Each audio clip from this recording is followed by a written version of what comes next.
Assalamualaikum warahmatullahi wabarakatuh. Bismillahirrahmanirrahim. Alhamdulillahirabbil alamin. Wa bihi nasta'inu ala umurid dunya waddin.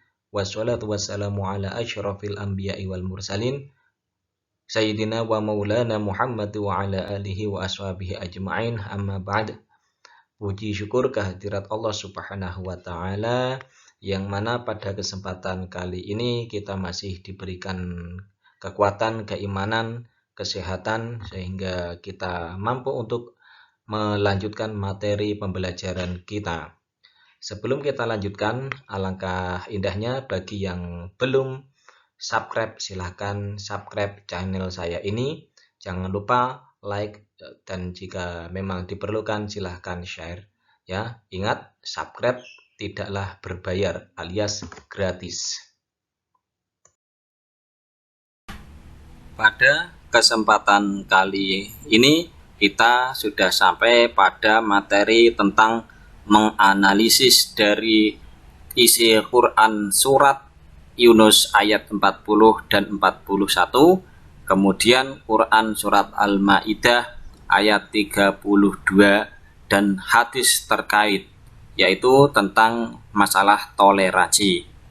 Toleransi di dalam istilah bahasa Arab disebut juga tasamuh.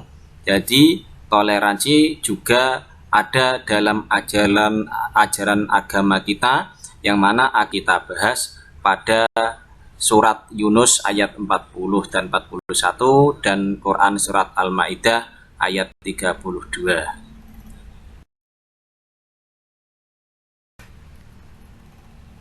Berikut adalah tentang Quran surat Yunus ayat 40 dan 41. Sebaiknya sebelum kita membahas lebih lanjut, kita baca bersama-sama dan silakan diperhatikan untuk nanti bisa menyelesaikan tentang tugas hafalan. Bismillahirrahmanirrahim.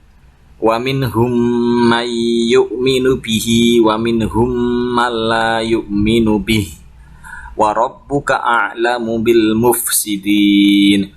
Wa in kadzabuka faqul li 'amali wa lakum 'amalukum antum bari'una mimma a'malu wa ana bari'um mimma ta'malun. Artinya, di antara mereka ada orang-orang yang beriman kepada Al-Quran, dan di antaranya ada pula orang-orang yang tidak beriman kepadanya. Tuhanmu lebih mengetahui tentang orang-orang yang berbuat kerusakan. Jika mereka mendustakan kamu, maka katakanlah, bagiku pekerjaanku dan bagimu pekerjaanmu.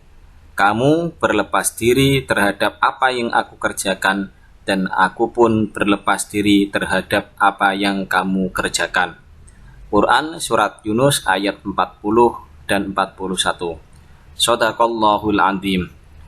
Pada Quran surat Yunus ayat 40, Allah Subhanahu wa taala menjelaskan bahwa setelah Nabi Muhammad SAW berdakwah, ada orang yang beriman kepada Al-Quran dan mengikutinya serta memperoleh manfaat dari risalah yang disampaikan. Tapi ada juga yang tidak beriman dan mereka mati dalam kekafiran. Sedangkan pada Quran surat Yunus ayat 41, Allah Subhanahu wa taala memberikan penegasan kepada Rasul-Nya bahwa jika mereka mendustakan, katakanlah bahwa bagiku pekerjaanku dan bagi kalian pekerjaan kalian. Kalian berlepas diri dari apa yang aku kerjakan, dan aku berlepas diri terhadap apa yang kalian kerjakan. Allah Subhanahu wa taala Maha Adil dan tidak pernah zalim. Bahkan Dia memberi kepada setiap manusia sesuai dengan apa yang diterimanya. Dari penjelasan ayat tersebut dapat disimpulkan hal-hal berikut, yaitu diantaranya Umat manusia yang hidup setelah diutusnya Nabi Muhammad SAW terbagi menjadi dua golongan.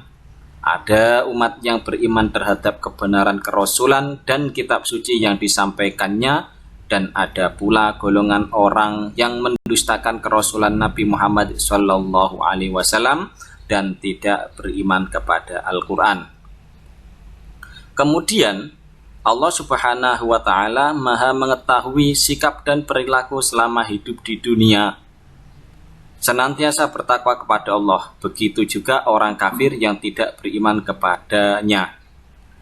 Dan yang terakhir adalah orang beriman harus tegas dan berpendirian teguh atas keyakinannya. Ia tegar meskipun hidup di tengah-tengah orang yang berbeda keyakinan dengan dirinya, atau kita sebut juga dengan toleransi.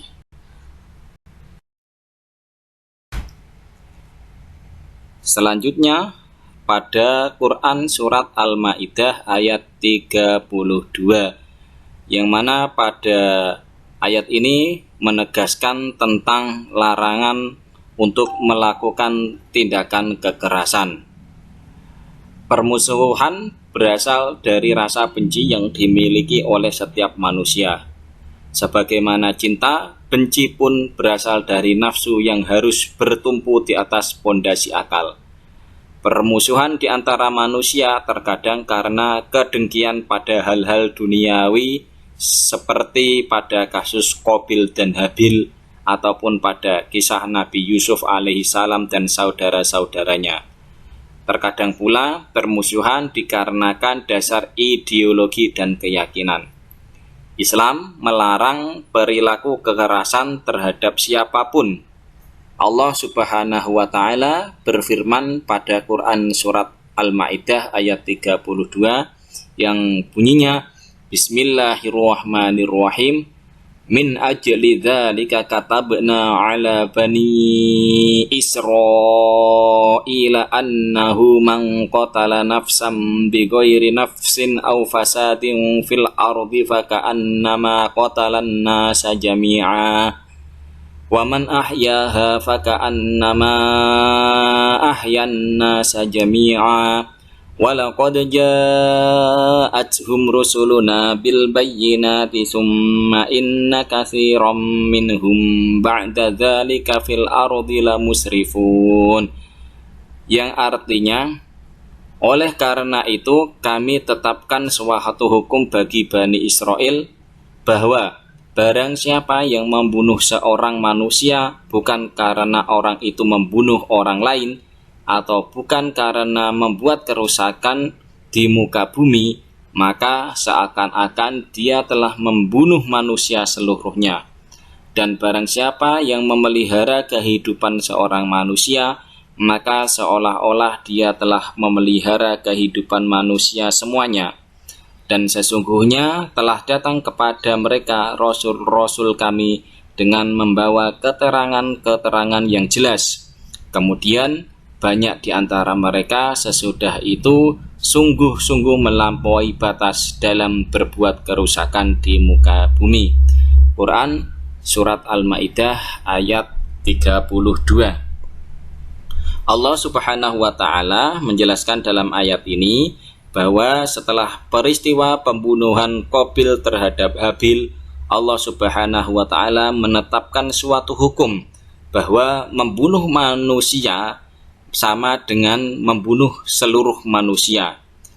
Jadi membunuh seseorang saja itu hampir sama dengan membunuh seluruh manusia. Begitu juga menyelamatkan kehidupan seorang manusia sama dengan menyelamatkan seluruh manusia. Ayat ini menyinggung sebuah prinsip sosial di mana masyarakat bagikan sebuah tubuh, sedangkan individu-individu masyarakat merupakan anggota tubuh tersebut. Apabila sebuah anggota tubuh sakit, maka anggota tubuh yang lainnya pun merasa sakit. Dari kedua ayat di atas juga menjelaskan perlunya menghargai perbedaan dan toleransi. Pertama diantaranya adalah menjauhi kekerasan. Cara menghargai perbedaan dan toleransi antara lain tidak mengganggu aktivitas keagamaan orang lain.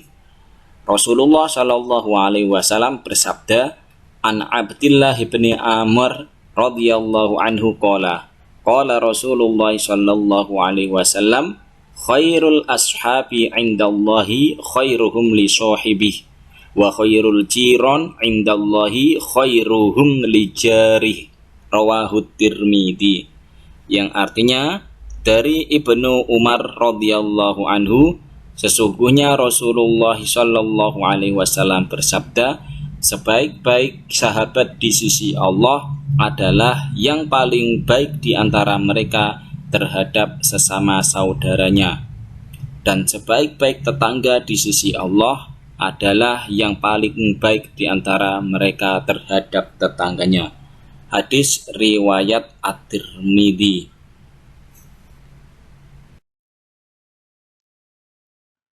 Demikian materi yang bisa kami sampaikan pada pertemuan kali ini.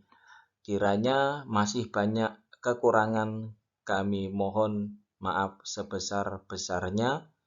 Wal afu minkum wallahu a'lam bishawab. Mari kita tutup dengan bacaan hamdalah bersama-sama. Alhamdulillahirabbil alamin. Wassalamualaikum warahmatullahi wabarakatuh.